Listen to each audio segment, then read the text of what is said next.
so, we'll have you make your own name tag. And then if you'll just put it here when you're done, then we'll put it in our, bucket and you'll have it for next time. We are now starting free seeds.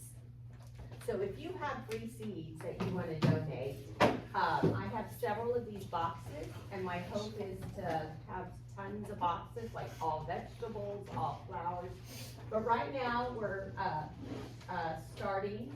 starting it out, so it's free. You take whatever you want, and then if you, in the future, if you have seeds that, maybe you were gifted, or you know you're not gonna use, or whatever, or even seeds from your own, harvesting, please consider bringing them, and I always have extra seed packets here. You just fill out the basic information. So that will always be here. And then we always have, Mark Zoller is our, Agri-Life Extension Service gentleman. And so he comes, he spoke about soil and water testing. I always have soil bags here for you guys if you wanna, now's a good time to get your soil tested. And then, the form, you can, it tells you where you can turn them in, the cost, and, most people just take theirs to Mansfield Park where their office is, and they'll just hand it over and, do that. So, that's up to you, but I do always try to have those here. I am also going to just talk to you a few minutes about, a community garden. Lake Hills United Methodist Church has the most beautiful garden in the world. And, it's high fenced, it's everything a gardener would want is there.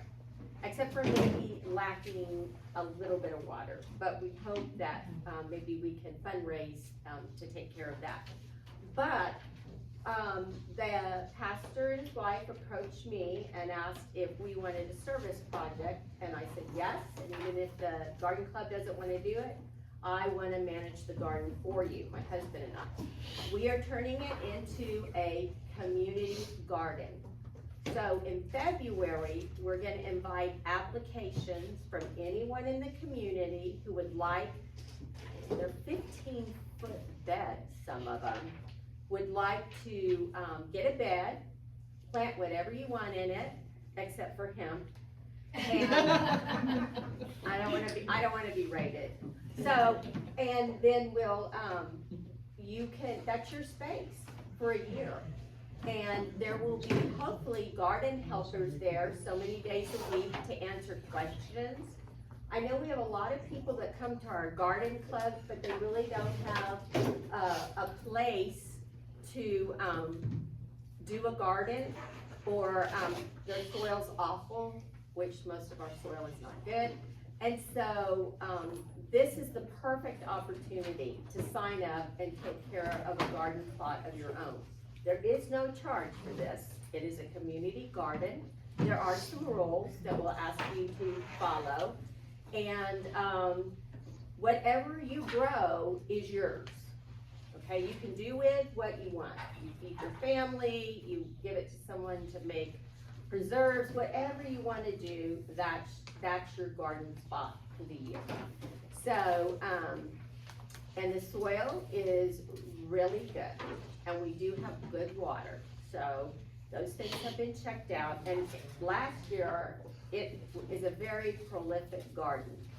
So, I want to make sure that you get the word out. And if you would like to be a garden helper, we're gonna do a meet and greet at the garden. I don't know if you know where the Lake Hills United Methodist Church is, but it's right across the street from their big civic building, or their big building that they meet in, not the church. And you'll see it, it's up on a hill, there's always a breeze. It's just a wonderful place. So if you are interested in donating an hour a week or whatever, we will have a sign up today, but I really would encourage you, if you want to help us, to come to the meet and greet on Friday, January 30th at noon. And it's just to see the garden, see what we're all about, and see what things we're trying to do to get it ready for the community. And if you know anybody who loves to garden, please let them know if they want their own garden plot, that we'll be taking applications in February. So that's it. Thank you, Deb. Thank you. It's good to see everybody here this morning. I'm Karen Kerner. I'm the head of the programs committee. And some of the programs we've got coming up, we've got flyers there and we do send the information out. February 21st will be about water quality awareness. And this is kind of focused mostly on the quality of the water you may get from a water service. Or if you've got a water softener, what is that? How's that impacting you and your plants? March 21st, we've got a twofer. That's our regular program day, so we're gonna have a program on bugs every garden needs by Molly Keck from AgriLife. And also, that's the day of our plant sale. So regarding the plant sale, we've got two things for you to be aware of. If there are sign-up sheets here to the left of the name tags, if you want to sign up to help staff the plant sale, then there's a sign-up sheet there. It's from 10 to 2, and so we start earlier than 10 to set up, a little later than 2 to tear down. We need volunteers for that. And if you want to donate plants for the plant sale, we would like to get a rough idea of what kinds of plants and maybe how many people may be bringing. So if you would like to, please fill this out. Totally non-binding.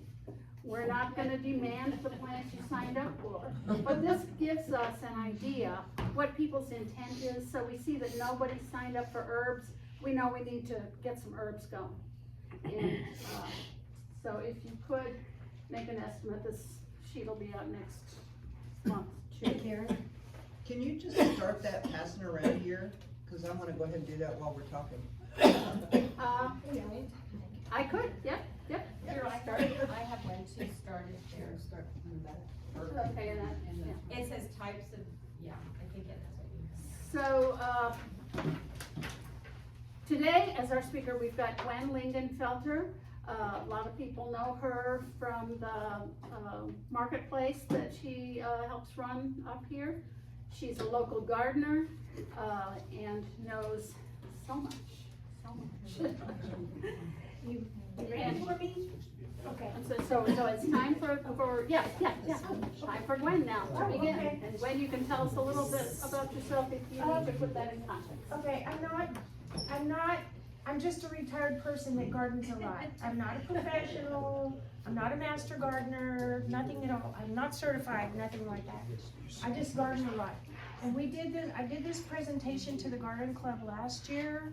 And so this was advertised today to be a video repeat of this presentation. It's on how to start your seeds. As we go through the video, it's going to make reference to a lot of different things because I always like to demonstrate, you know, what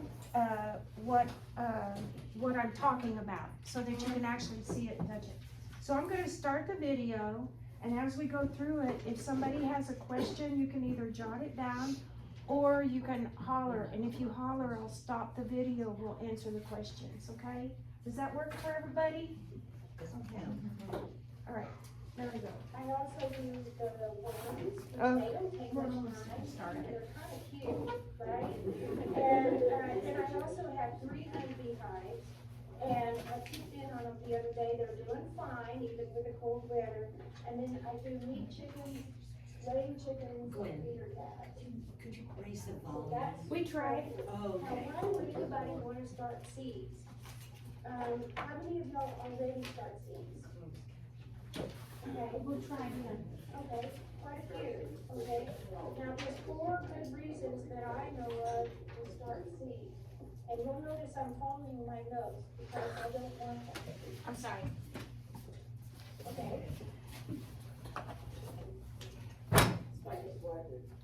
She's learning the board there. Oh. There we go. Okay. All right.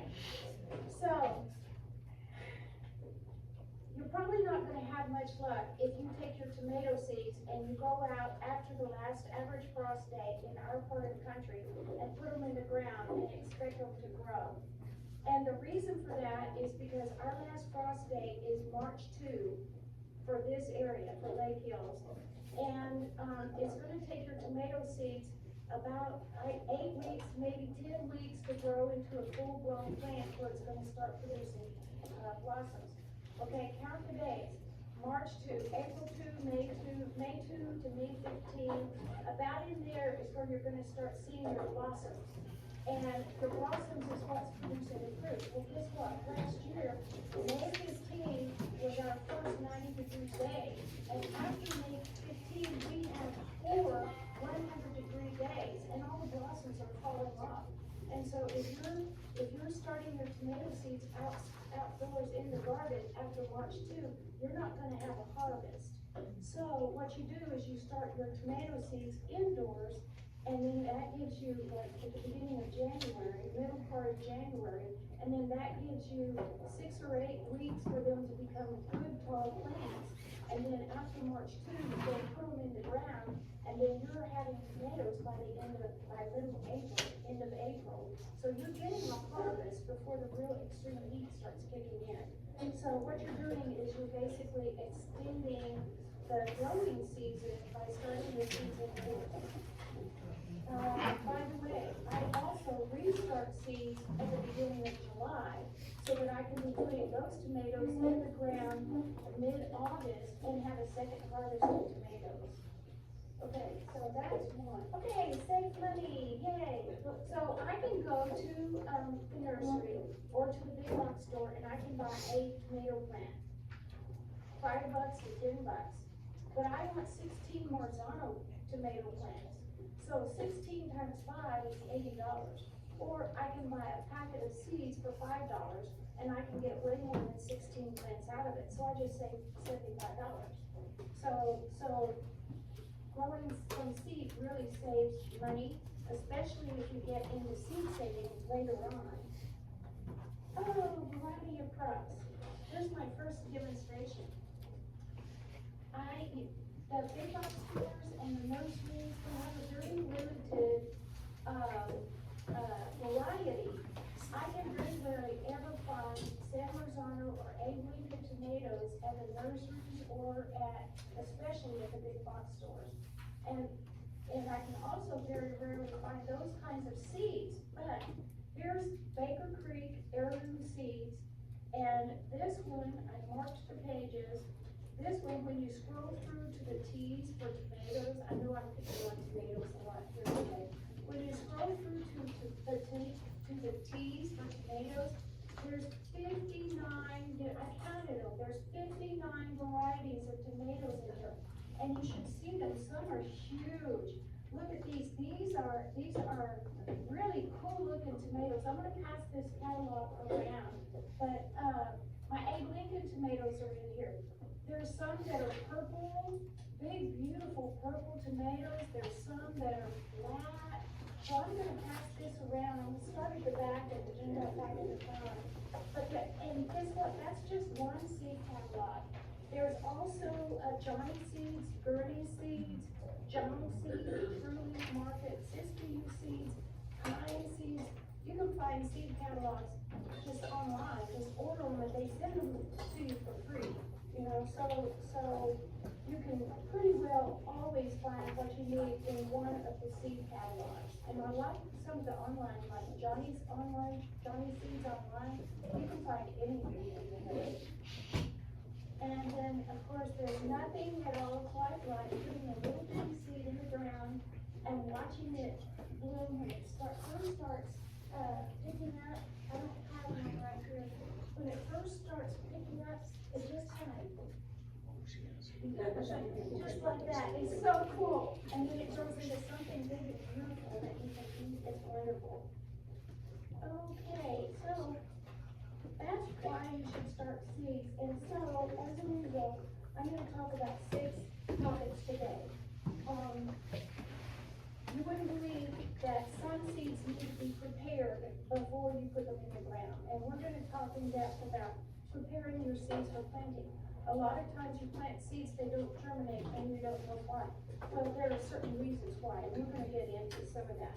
And then, you do the seed preparation, whether you're planting your seeds indoors or you're planting them outdoors, it's the same seed preparation. And then, if y'all are game for it, I'm going to show you a little bit about starting seeds for sprouts, starting seeds for microgreens, and starting seeds for hydroponics, if you're game for it. Okay, so, let's talk about prepping seeds for planting. Okay, a lot of seeds don't need to be prepared, especially like small seeds. You know, small seeds are just like that. But some seeds do need to be prepared for planting. Some need to be tested for germination. Some seeds need to be soaked. Some soaked for 3 to 4 hours. Some overnight. Other seeds need other types of prepping before you can plant them. And the reason for prepping your seeds for planting is to ensure a higher germination rate. You really want to try to get a high germination rate. And so how do you prep your seeds for testing? Well, number one, you may have seeds laying around forever. I do. I have some that are 3 or 4 years old. And you have the option of planting them out in the garden and then waiting 3 or 4 weeks, 2 or 3 weeks to see if they're gonna germinate. And if they do germinate, great. You've got that space in the garden that is used and things are growing and that's cool. But if they don't germinate, you've just lost 2 to 3 weeks in the garden and you've wasted the garden space that could have been used for something else. Another option is to test them for germination before you actually plant them. So how do you do that? So here's a demonstration. Here's my next demonstration. Okay, so this is a Ziploc baggie with a paper towel, and I've written on the baggie January 16 of 2025, broccoli, and the seed packet I took these seeds from was for sale by November of the year 2022. So these are older seeds, and what you do is you dampen the paper towel. I'll take it out of here so you can see. You dampen the paper towel, and you tell it's kind of damp, my fingers are wet. You dampen the paper towel, and then you put 10 seeds on it, and then you fold the towel over the seeds, and you put it back in the baggie, and then you put it in your refrigerator for 3 to 4 days. Now, what happens is that if these are, if these seeds, if every one of them sprouts or germinates, then you know, because you have 10 seeds here, you know that you have a 100% germination rate. But if only 5 of them sprout or germinate, you know that that packet of seeds has about a 50% germination rate. So if you have a 100% germination rate, then you can take your container that you're fixing to plant in, you can plant 1 seed per hole. If you have a 50% germination rate, then you can plant 2 or 3 seeds per hole. So that's how you test for germination. If none of them germinate, pitch it or feed it to the chickens. Don't waste it. Feed it to the chickens, right? Okay, so that's that. Now I just did these on the day before yesterday, so these aren't germinating yet. I should have done it a couple of days earlier. But that's how you test for germination. Okay, soaking. Not all seeds need soaking. Certainly not the really tiny, small seeds, but some seeds are huge. Some seeds are hard. I have samples of both right here. These are garden beans. And these, you can pass these around. These are very, very hard. You can't, your thumbnail won't even penetrate the seed coat. So I'm gonna pass these around. We'll start at the back and come back to the front. Okay, so those are really, really hard seeds. And then these right here, these are huge. These lima beans, these are huge. I know y'all probably seen lima beans before. They're huge. And and they're also hurt also, but it could be because these are several years old. But, at any rate, a lot of these types of seeds, the larger hard ones, they do, benefit from soaking before you're actually, planting them. Some other types are, vine crops, pumpkins, zucchini, cucumbers, corn also benefits from soaking a little bit before actually planting.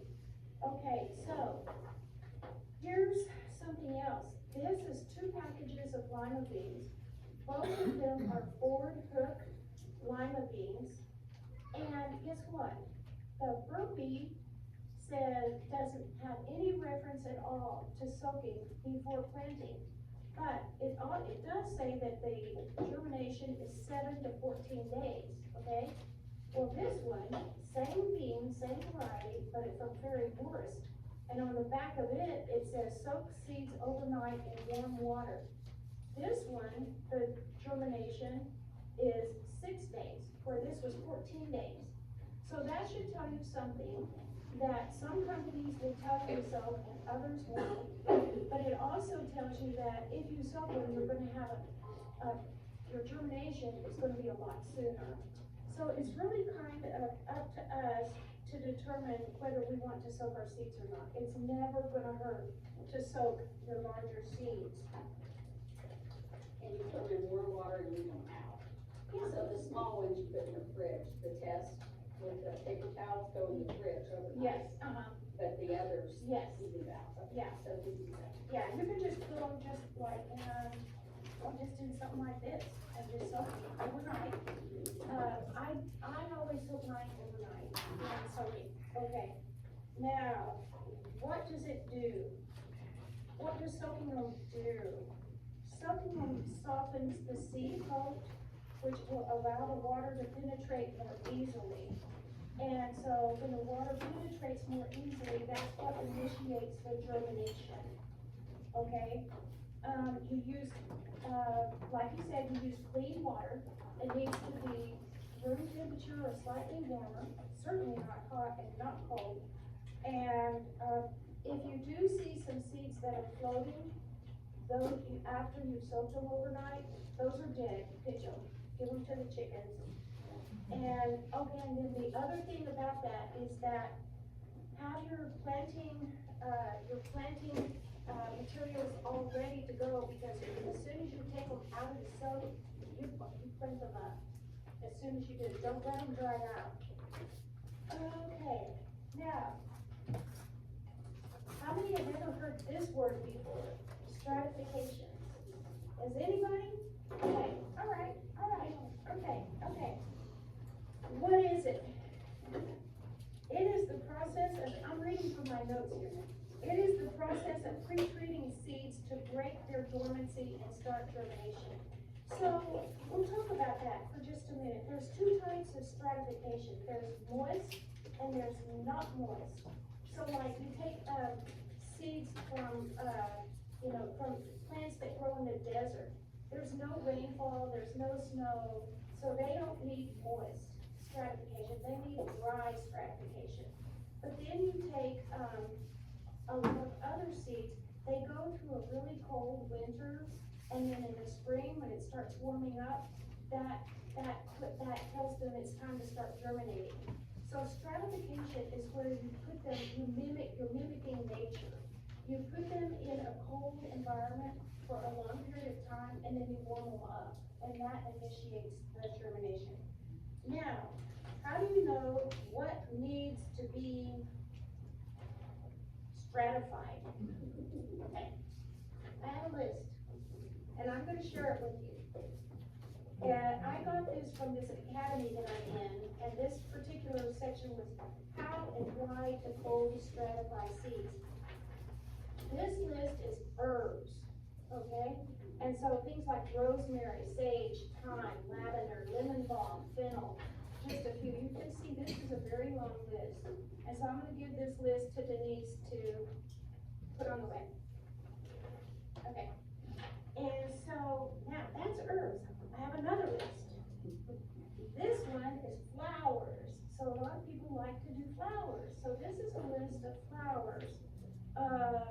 coneflower, violet, aster, a lot of fuchsia. A lot of these I haven't even heard of. I do more veggies. How about a beard tongue? Okay, there's another list, okay? And then I did find another list from a different source. This one is Fedco's herb planting guide for 2025. And this one, it's got, you can see it's got a lot of herbs on this side, and I highlighted, I don't know if you can see, I highlighted several over here that say that you do need to stratify this. And so I'm gonna be giving this to Denise to put on the website for y'all. Okay, so that's stratification, and let's do another term. How about, I know, scarification. You got scarification? Okay, all right, what is scarification? It's similar, it's mimicking nature, but instead of really cold winter and then warming up, it's mimicking wind and rocks and going through the digestive system of an animal. It's cracking the seed coat is what it's doing. And so scarification is you're scarring it. You're scarring it, which mimics nature that would put a crack in the seed coat. How do you scar something? When you take a nail file or sandpaper, you do it gently because you don't want to break it so much that it's going to hurt the embryo inside the seed coat.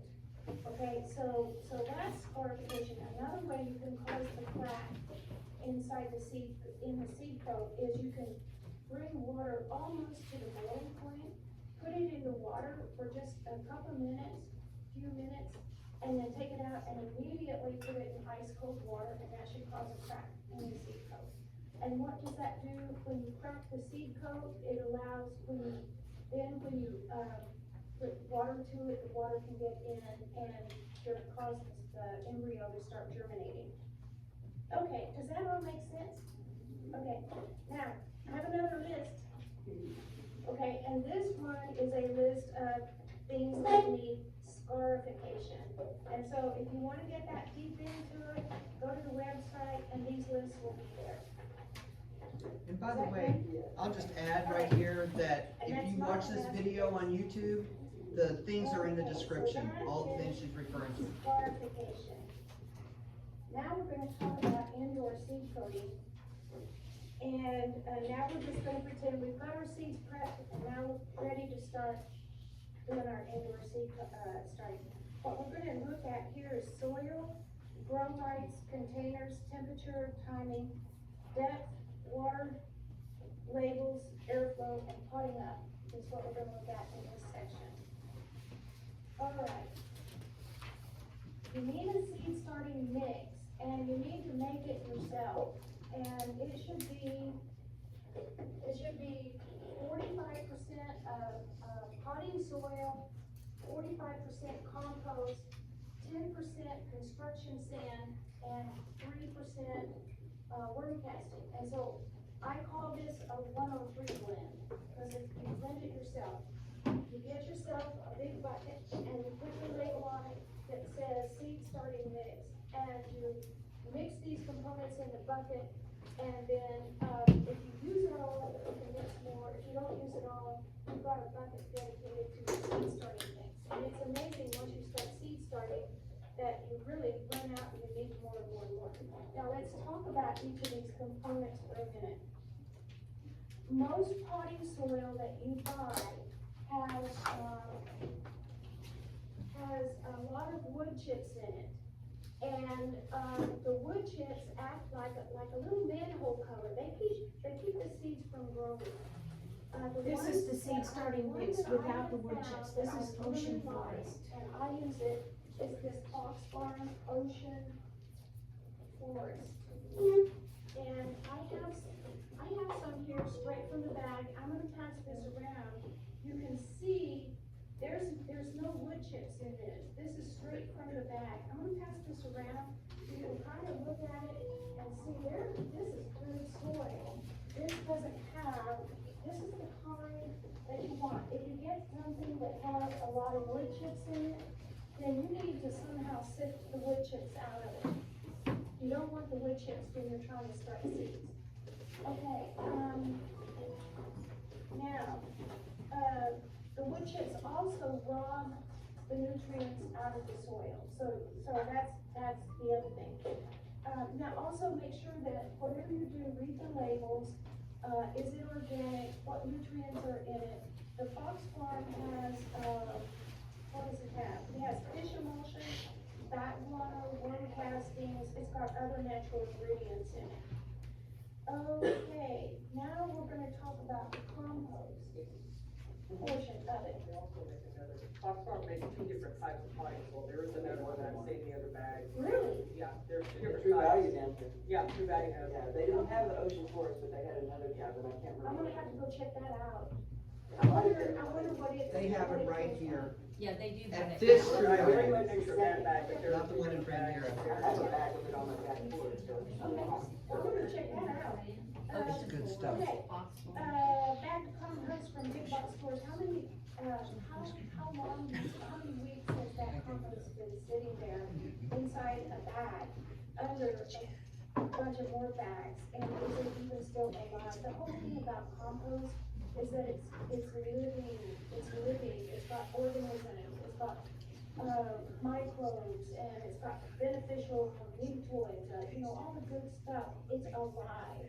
And so it's really best if you make your own compost rather than buying it from a big box store, because those other, they may still have some life left in them, but they're not nearly as alive as if you make your own. And, let's see, and then the sand, the purpose for the sand is it provides aeration. It keeps your dirt from becoming clumpy and hard. It keeps it where it's got the aeration in it, and, so the roots can grow easier if it's got some sand in it. Don't ever use clay sand, it's way too fine. Just use the construction sand or the all-purpose sand, it's more coarse, and so that's the one to use. And then, of course, worm castings. Okay, so that's it for your soil. Okay, now let's talk grow lights. Grow lights, the purpose for grow lights is to mimic the sun, okay? And, so you can use LEDs or fluorescents for that. The blue, you need the full spectrum, of course. What the blue does is the blue is important for strong root growth as well as photosynthesis. The red encourages stem growth and flowering. And the green and the yellow help with photosynthesis, but the green and yellow also somehow penetrate down to the lower canopy of the plant, and, which allows more energy to go into the growth of the plant. But even so, the grow lights don't mimic, they don't have the strength or the intensity that the sun does. So normally when you're growing plants outside, vegetables are gonna require 6+ hours of sunlight a day. But if you're using grow lights instead, you need to double that. You need 12 to 16 hours a day. Now the next thing is there's a big difference between the fluorescents and the LEDs. The LEDs are stronger and more intense than the fluorescents. So heuristically speaking, your LEDs should be on, I keep mine on 12 hours a day. They should be 12 to 14 hours a day. If you're using fluorescents, 14 to 16 hours a day because of the strength and the intensity. Okay, now also about grow lights is how far away should they be above the plant? Well, the fluorescents are not as intense as the LEDs, so the fluorescents should be 1 to 2 inches above the plant. I got this from the academy also, this chart. The LEDs come in different wattages, and so, according to this chart, if you're like 24 to 90 watts, you should, Good job. it should be, 4 inches, anywhere from 4 to 26 inches above the plant. Now, your plants will talk to you. You have your plant here, and you have your light here.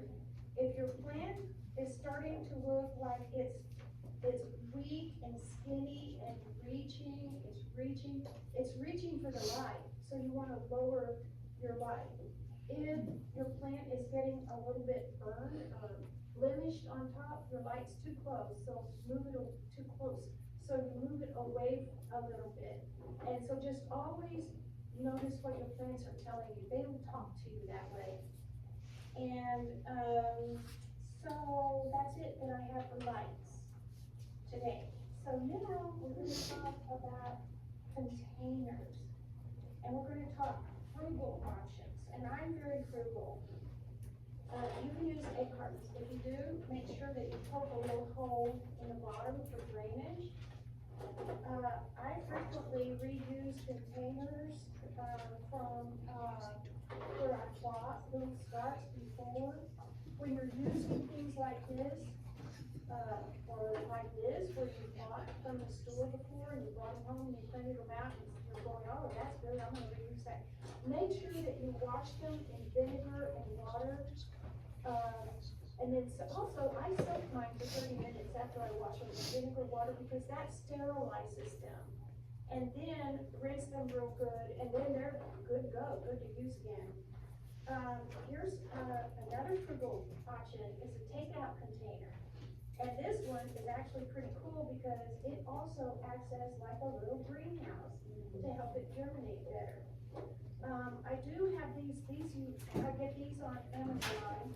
They come with a 12-pack that has the drainage holes. So you can start seeds in something like this. This even has, a little, dome that you can open and close so that you can let air in or not. When you first start these, you want those closed. You put it on and about 30 minutes later, you're gonna see condensation, so you get your greenhouse effect. So that's another frugal option. You can use, toilet paper roll, where you just wrap your newspaper around it. And, one newspaper, one toilet paper, roll will make a bunch of things. You just put your dirt in there, plant your seed, and then when you're ready to put it outside, you can just put this whole thing down in the garden because the newspaper will decompose. I usually break the bottom off to help the roots, to not impede the roots from growing more, but that's another frugal option. Now, there's, eggshells, milk jugs, plastic coffee things, those are all. Can I throw in one tidbit? Helen wasn't able to stay, but she brought a bunch of cardboard things that she did, some shipments that she did. They're all biodegradable, and they're free to whoever wants to take them with them. I cut them, like, Cut 'em some out. are real small, some are large sections, I cut them apart. And then you can, like the toilet, paper roll, you can just put them into the ground and they will, disintegrate. And so if I were gonna do that, I'd kind of break the bottom a little bit, yeah. Okay, now I have some not so frugal options. Oh, fine. So, Ladies say on Amazon, it's a thing, but it's not, you compress the topsoil in there, they put the seed, and it's like that, you gotta go get it. I have one of those, I'm gonna demonstrate it. Oh, okay, never mind. Yeah, that's called soil blocking. Yes. I'm gonna demonstrate that. Okay, so now we have, and actually, that's in my cutlass option. That's coming up next. Okay, but the not so frugal, okay. These seem to be the latest rage. These are developed and, sold by Kevin S. Group with, Epic Gardening out of San Diego, California. Well, these are expensive, I think, because I'm very frugal. This 6 cell comes in a 6-pack for $20, and the 4 cell comes in a 4-pack for $20. So yes, these are expensive, but why would anybody spend that much money on these? Well, look.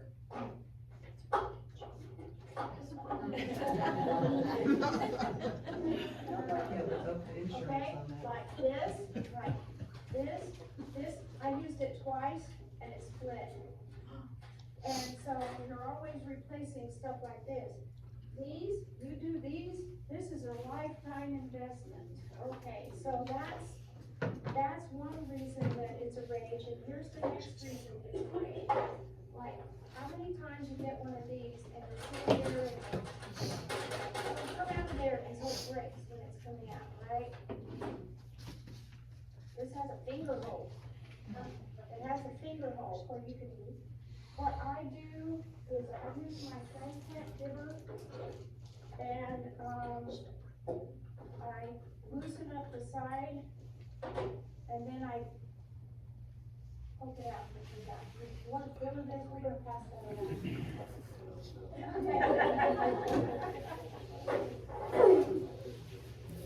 Yeah, that's very, very, very sturdy. Okay.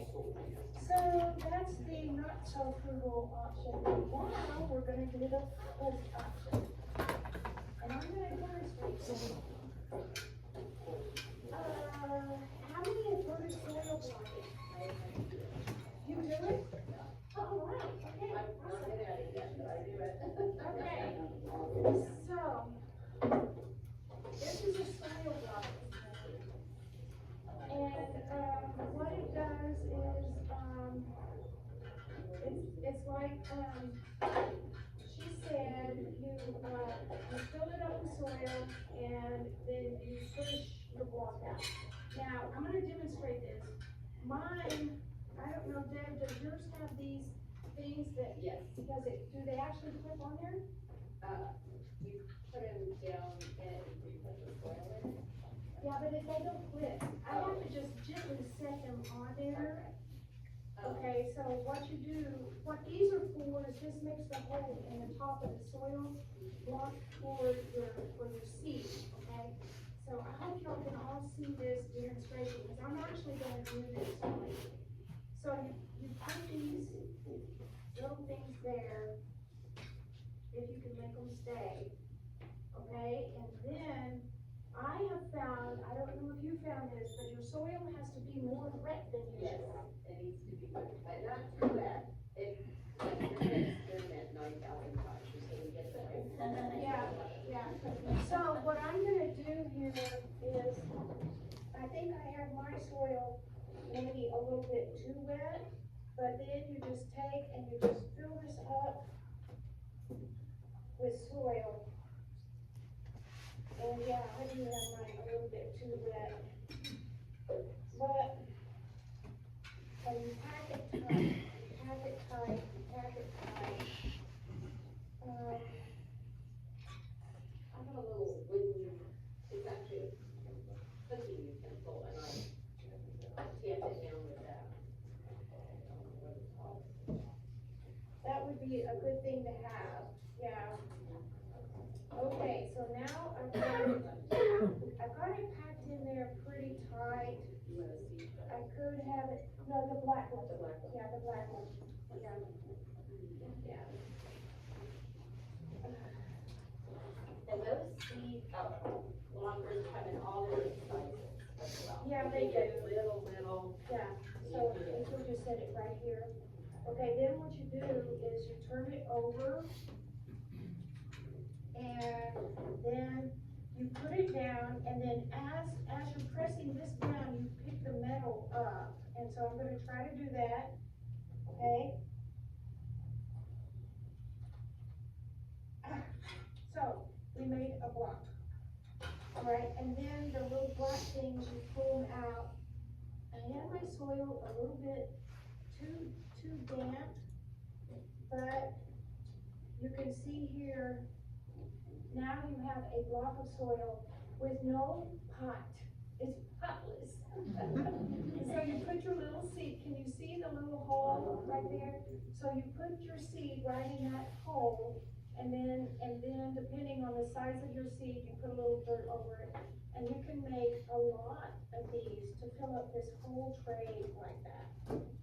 I put them on, lower trays, like a cafeteria tray. Because, the whole idea behind it is the air is in the and so you are actually, I don't know what you're doing. No, that's great. You're getting a stronger plant. so, sometimes we plant seeds and stuff, and before you get it out there, it's like leaning. But the air circulates, and it makes it a really stronger, plant, germinate plant.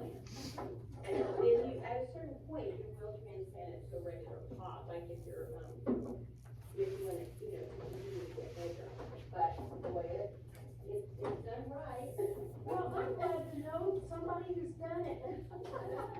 But you might have to learn it every season starting. Okay, And I think, oh, I have it perfect now.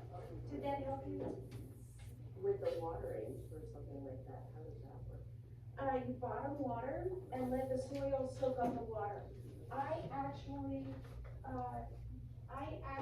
use trays that have holes, and then another tray that goes below that. And I put the water in the bottom tray, set the top tray in it, and it soaks the water. The soil will soak up the water and deliver it to you.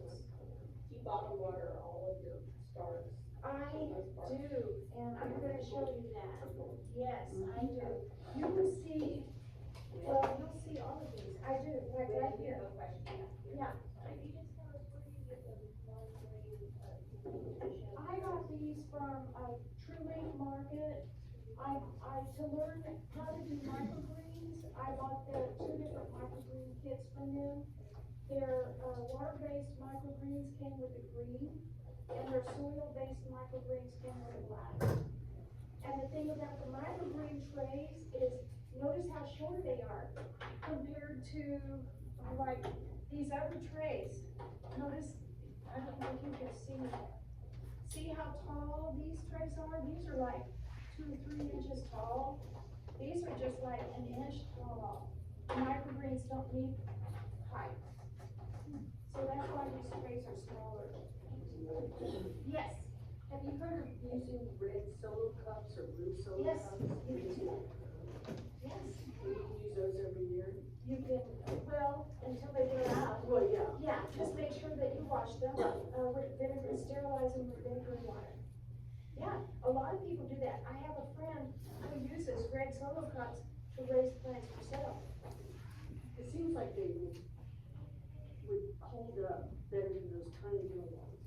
Yeah, they would, like this one, Yeah. the solo cups would hold up real well. And yes, you can definitely use those. You can even use the little styrofoam coffee cups. Did you have a question? I was just saying, poke holes and stuff. Yes. Or take a drill and just do a whole cup of them. Oh, that's a good idea, Well, yeah. it wasn't my idea. Roots of refuge. Okay, let me set this to the side. And then, okay, so that's your option. Temperature. How many of you know what your soil temperature is? Nobody knows what their soil temperature is.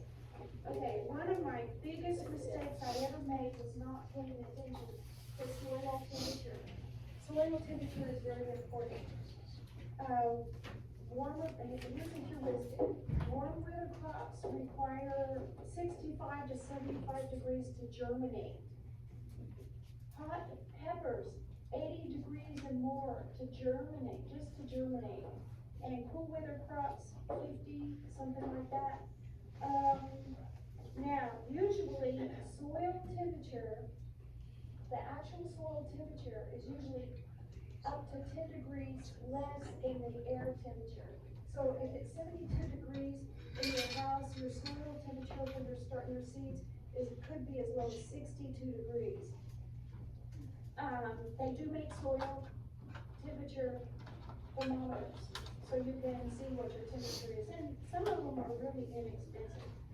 Now, when you're starting warm weather crops, if it's a little cooler environment in that place where you're starting them, you might want to set these on a vent or near the fireplace or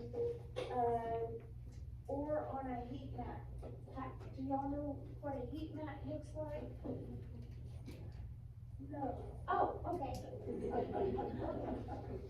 Well, I bought a heat mat. Mine, I got the large heat mat. And the heat mat, I'm gonna pass this around so you can feel of it. The heat mat, I 4 feet by 2 feet. And you just plug it in, and what it does, you can put your hand on it, you can feel it, it starts feeling warm and cozy, you know? And the plants just love it, but you set it down, and then you set your tray on the heat mat.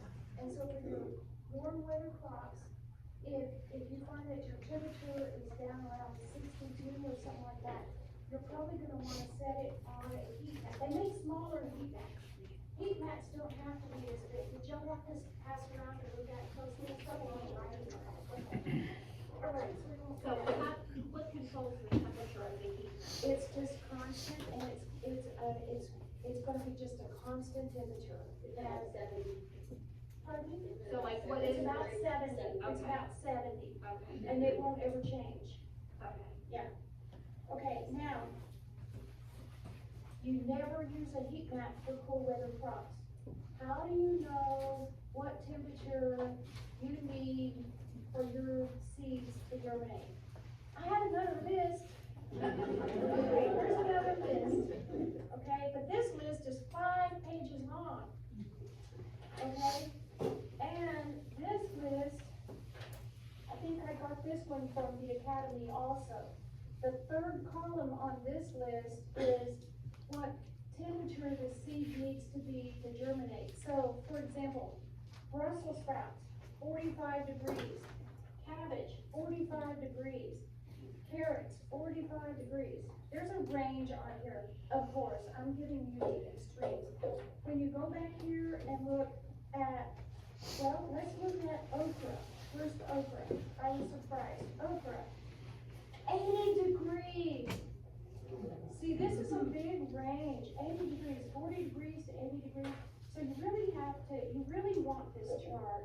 And when you're doing your seed starting, you really want to know what temperature your soil needs to be at in order for your seeds to germinate. It's really important.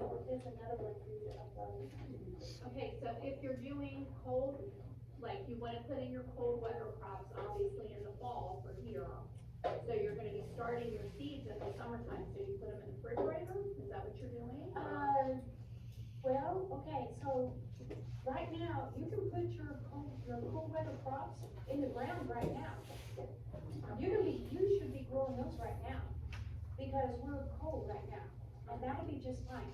If it gets way down below freezing, like it will later this week, just cover them, but just keep right on growing them. Now, for fall, I would, like, what did we look at? Brussels sprouts, okay. So this is for germination, okay? This is for germination, but let's look like for Brussels sprouts.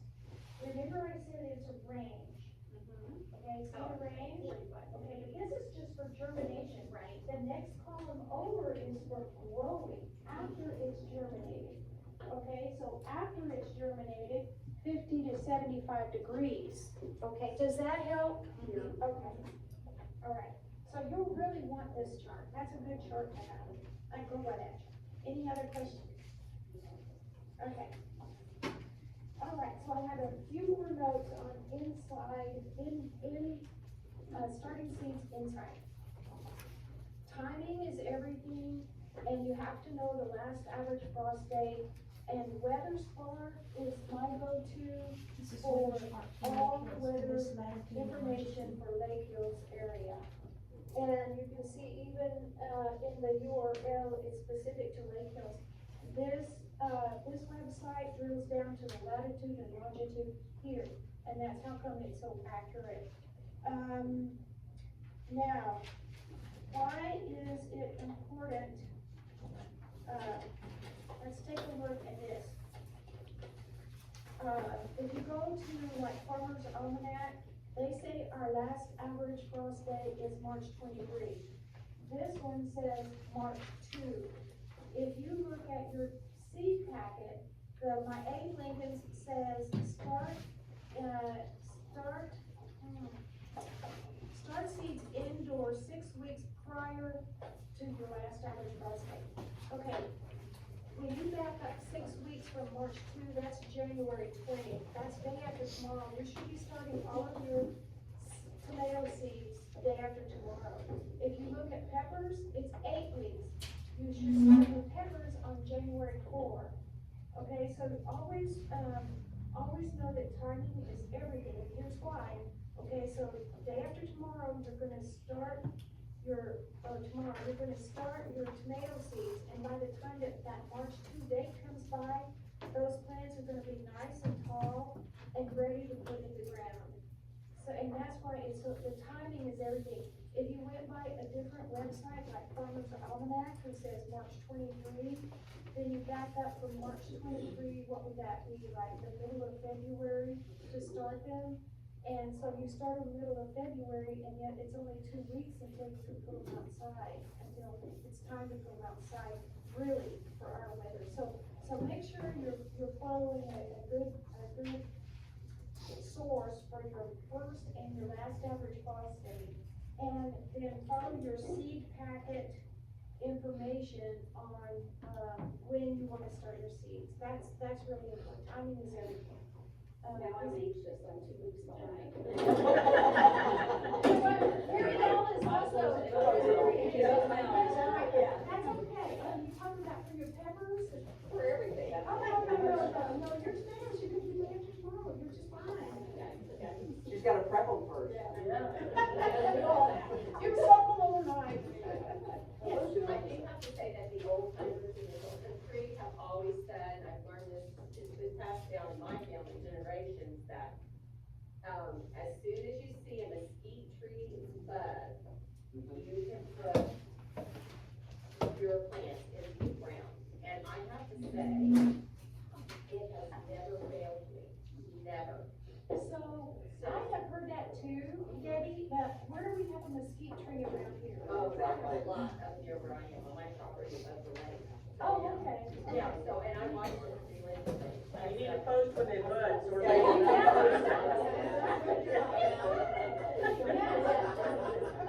making. They're pretty little white, little buds, and that's when I know, okay, it's safe. Okay, awesome, thank you. Okay, next is depth.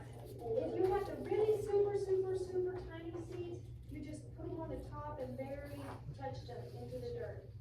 If small seeds, and your seed packet will tell you, on the back of the seed packet, it gives you the depth. Small seeds, heuristically 1/4 inch, some are 1/2 inch, larger ones 1 inch, corn is 1 to 2 inches. Make sure you watch your depth. If you get a small seed and you get it too deep, it's not gonna germinate. So that's your depth. And, water. Okay, now we're still talking seed starting. So, initially, this is a big mistake that I always made, is you just go, where did we have that soil to? Right here. Okay, initially, I would just take this, and I would just pour it in here, and then I'd put my seeds in, and then I'd pour a little bit more on top, and then I would water it, right? No, you don't do it that way, no. Okay, here comes another glove. Alright, so what you do is you want when you're ready to plant, you get your bucket and you put water in it and you mix it and you mix it, and notice I even use a stir stick. I use a paint stick. You stir it, and you get all of the dirt moist. How moist do you get it? You get it moist enough so that, now y'all already saw how loose this is as it comes out of the bag. This one, I pre-moistened it. And so what you do, it may have dried out a little bit, is, let me just kind of mix it a little bit more. You get it moist enough so that when you grab a fistful of it, hold on this tray, and you open your fist, it holds its shape.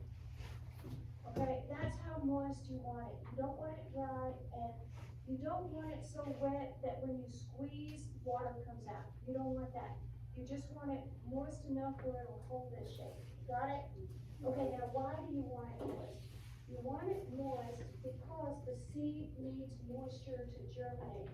So you get your soil moist like this, then you put it in, and then you get it all nice and in there, then you put your seeds in, and then, if you need to add a little bit more to it, then you can do that. Okay, once it's planted, once it's planted, I'm gonna use this one to demonstrate this. Once it's planted, and by the way, I like these for seed starting better than any one of the others that I've ever done. And I can bottom water in the tray instead of here. But once you've got your soil in here, you've got your seeds in, get your mister bottle, mist it real good. Not where it's drowning or anything like that, but just mist it real good. Okay, and then after you mist, then you cover it, and within 30 minutes at the most, you're gonna start seeing, oh, get on there. Okay, it's fine. Okay, then you're gonna start seeing condensation build up in here. That's your greenhouse effect. And it's gonna condense whether you have it on a heat mat or not. It'll condense a lot more if it's on a heat mat.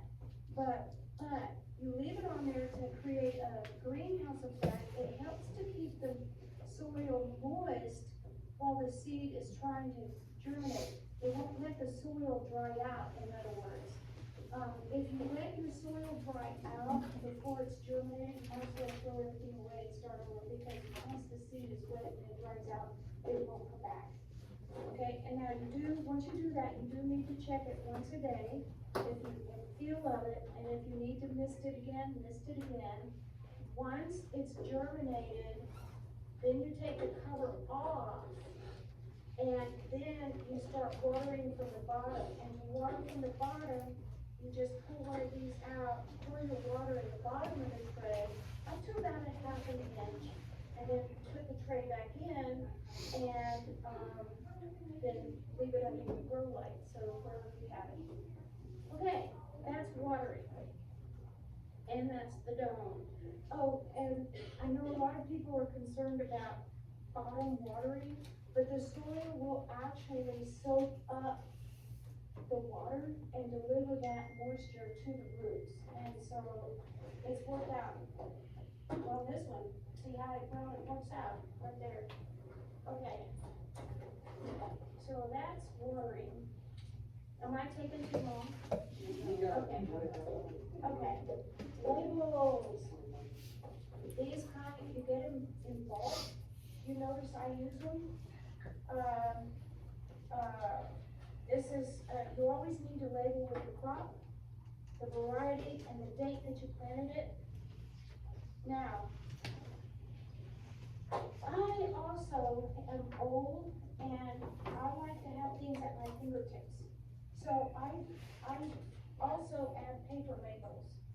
And my paper labels say the date that I planted these, and when it's supposed to germinate. So, for example,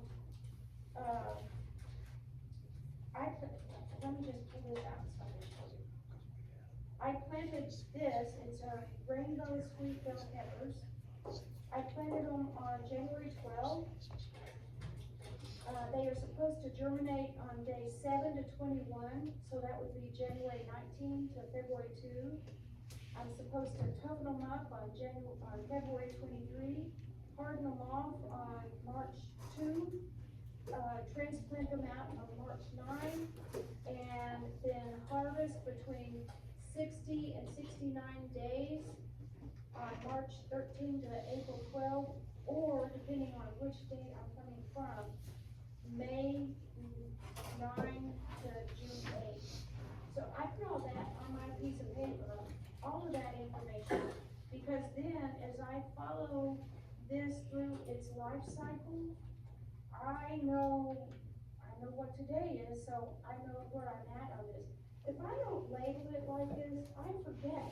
And then I forget to harden them off, and then I forget to transplant them outside, and then I don't even know, when am I supposed to harvest this stuff, you know? So that's why I do this intensive labeling. What? When they turn red. Not green. Good point. Okay, but you get the point. You need to label the stuff. Okay, and then one more thing about airflow.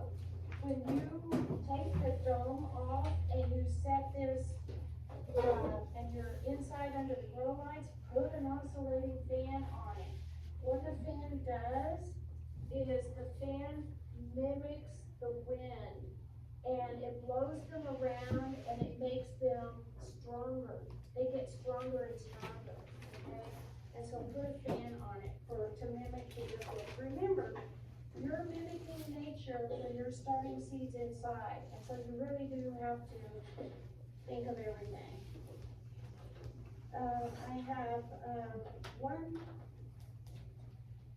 I have one more note on indoor seed starting. Potting up is part of seed starting, but the general rule is you don't want to disturb the roots any more than you have to. So what does that mean? That means that you can start seeds in small cells, you can start seeds in large cells, or you can start seeds in small cells and pop them up to large cells. Okay, so why would you do either of these? These seed starting trays are just that. They are for starting seeds. They are not for growing plants, okay? So these small ones, they're small enough that they kind of trap the moisture and they keep the moisture with the seed. And you can control the temperature better with these smaller ones. You can also start a lot more. These are 4, there's 8 of these times 4, there's 32 of these in here.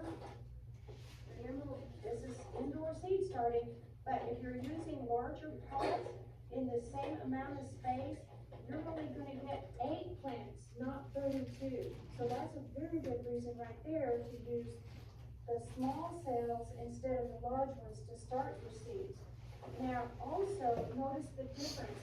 The amount of dirt that you have in here is a whole lot less than the amount of dirt in here. So you're using a lot less dirt. And guess what? If this doesn't germinate, then you just wasted all this dirt that's in here, plus the space on your heat mat. So for the most part, that's one of the best reasons to start your seeds in these smaller cells, okay? Let's see. You can, I'm still following my notes here. You can start some things in a larger pot like this. For example, peppers. You could start pots in like if you only wanted 1 or 2, or 3 or 4, whatever. You can start them in pots like this. And something like a pepper, by the time, you start it, my peppers say start 8 weeks before. I can put pepper seeds in here and I can start it 8 weeks before March 2. That would be January 4th. And by the time March 2 comes along, the pepper plant's gonna be about this tall and its roots are not really root bound, I mean, they're starting to really fill up the pot. But then it's time to, after 8 weeks, it's time to go ahead and plant them outside. And peppers is a perfect example because peppers, when you plant it outside, you plant it at the same soil level. In other words, if your soil level is to here, and your stem is like that, you make sure that the pepper goes in the ground at the same soil level. Now, the exception to that is tomatoes. Tomatoes, they have a little fuzz on their stem, and so tomatoes, when that stem is planted deeper in the ground, the fuzz turns into roots, and it makes the plant a lot stronger. So like my tomatoes, I always start my tomatoes here, and then they grow too big for this before it's time to put them outside. I pot them up into a bigger pot, but I plant them deeper so that they grow more roots from their little buds, and then whenever I transplant them outside, I put them in even deeper down into the ground. And so they develop a really strong root system like that. Yes? When you pot do you pot that in the seed mix, or do you pot them in a potting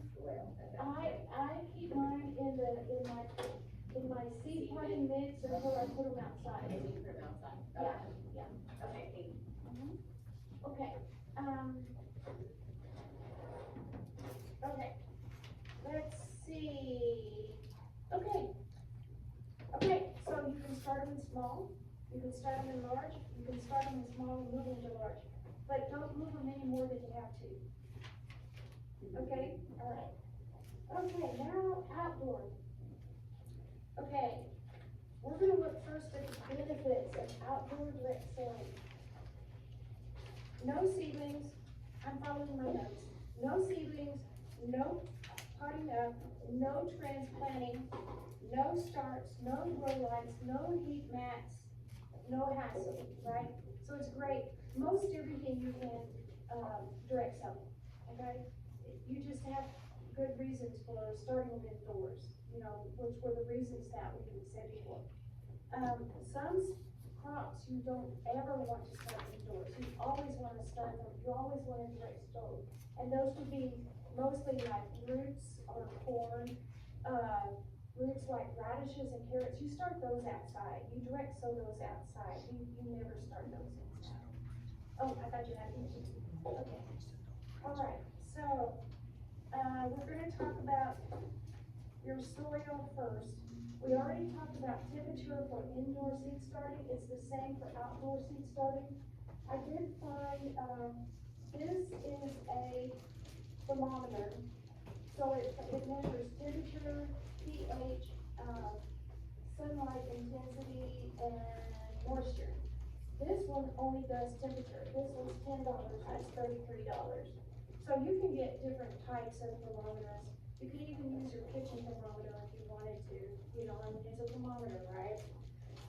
But you do want to make sure that, back to this chart for germination rate, you wanna make sure that your soil is ready, is the right temperature for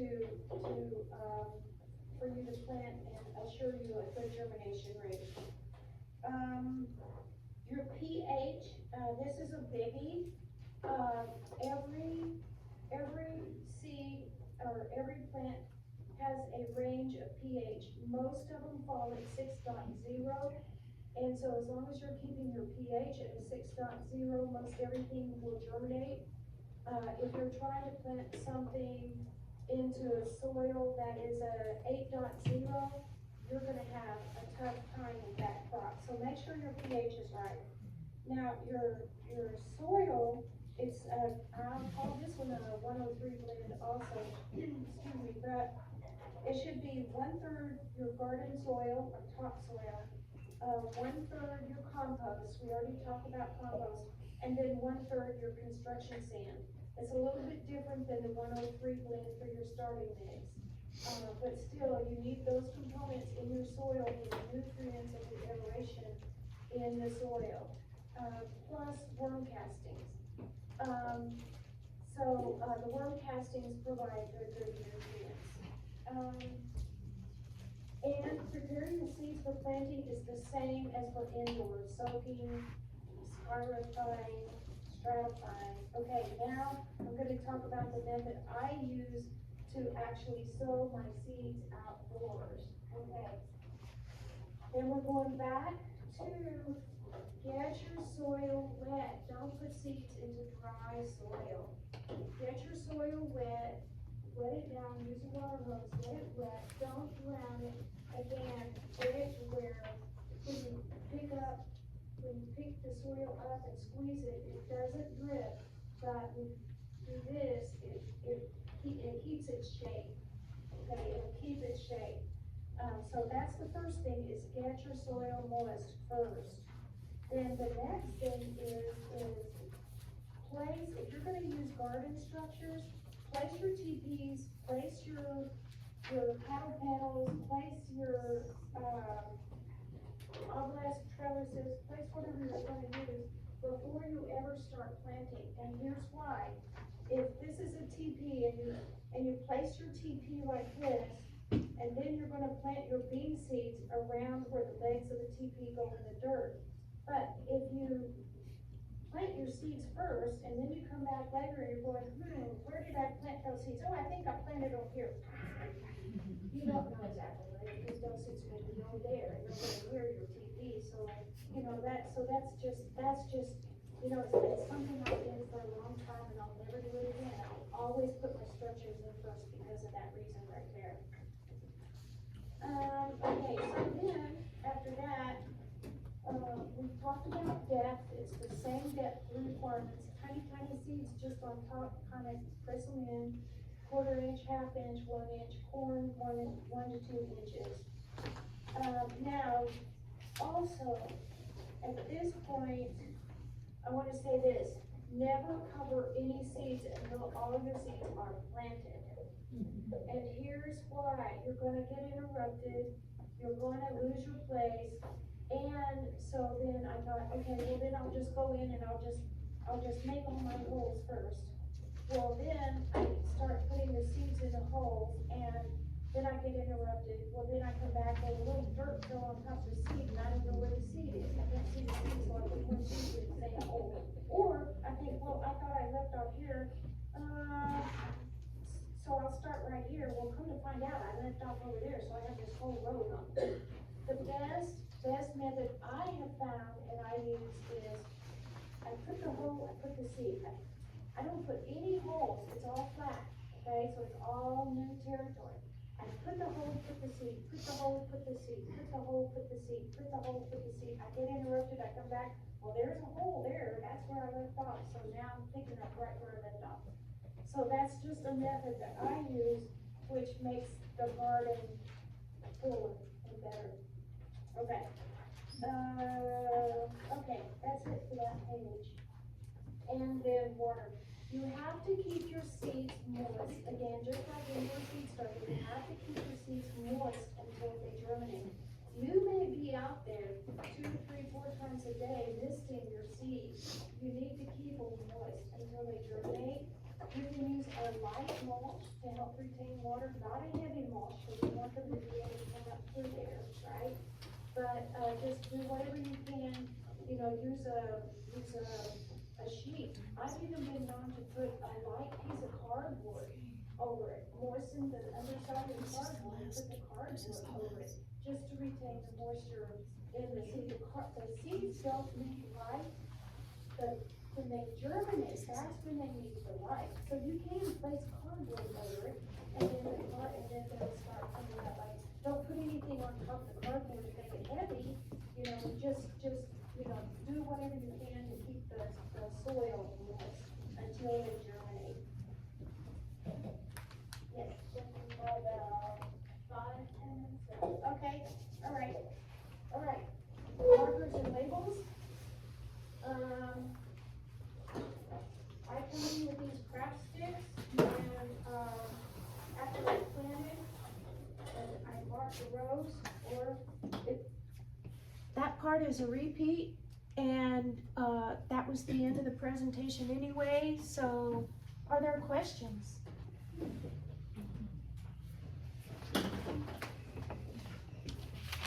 What was the websites, what, for the temperature? Weather Spark, yes. And when you pull it up, you put in Lake Hills, Texas, and then it drills it down. See if I can show I it. did the zip code in Stillwater in San Antonio, but I'll play with it. Okay. First off, please, we need 20 more subscribers and we'll be able to actually live stream this. So please hit subscribe if you go visit our YouTube. And what I'm looking for is the info here. Maybe it's down a little bit. Down here, right there where it says more. I'm not sure how to make this smaller, but under more, it has all of the handouts that she gave out, and that website that she said about the temperature, and all of that is a bunch of, and her slides, and you can pull down her slides and look at them too. And her list, on your list. All the lists that, yeah, all the handouts, all the And on handouts. Slides, if you go to notes pages, then you have all the notes. And does everybody know where to find this? This is posted on the library, Lake Hills Library website under the Garden Club. Yeah, area. it's, if you just go to YouTube and search for Lake Hills Library Garden Club. Easy, it will come yeah. up. That's Lake the Hills easiest way. Library Garden Club. Okay, one more thing. We have a garden tour on June 6th. That is our fundraiser for the Garden Club. Last year we toured 2 area gardens. and then, One met of back. them wins. Yes, one was Gwen's, and then met back here for refreshments and prizes and, boutique. This year, we are seeking a couple more gardens to tour. So if you have a garden that you want to show off to the community, if you know somebody who might be interested, talk to Deb Reel. And we'll set up some information to find out if that's gonna be a good match for us. We're looking for something that would be of interest to the community.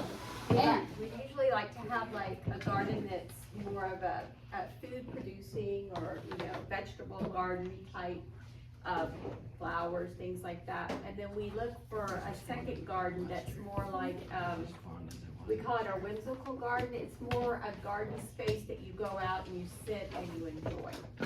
You just, more of an atmosphere. So we're looking for 2 gardens.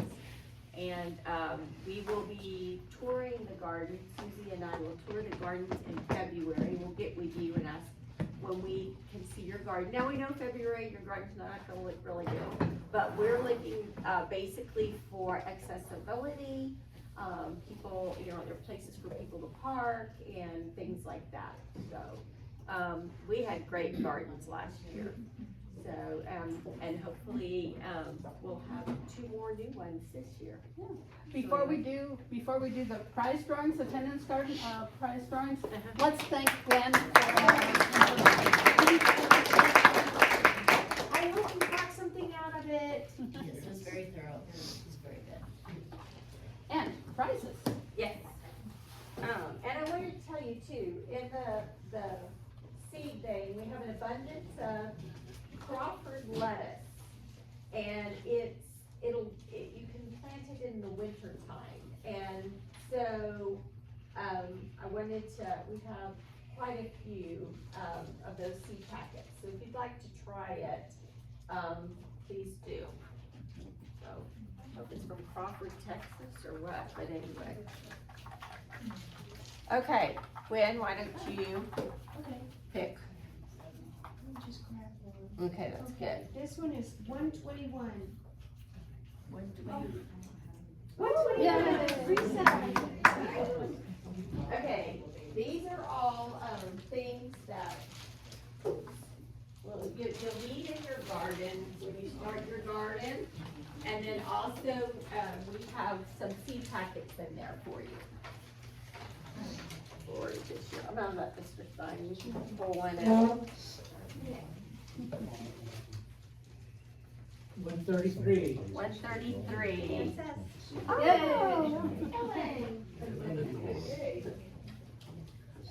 And all of these were, donated by Susie Cooper, so I wanna thank her for Thank you, Susan. donating.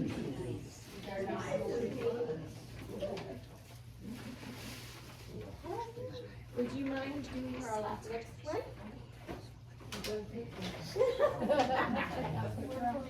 124. Is that you? Yay. Thank you. So anyway. There you go. Thank you very much for coming. If you made your name tag today or took it more, if you'll just put it back, or you can take it with you, but if you'll just, if you wanna just take it back and, put it there and we'll bring it back for the next event. Thank you, everybody. Thank you. There was, sign-up sheets going around. Anybody, oh, they're over there? Okay, thank you.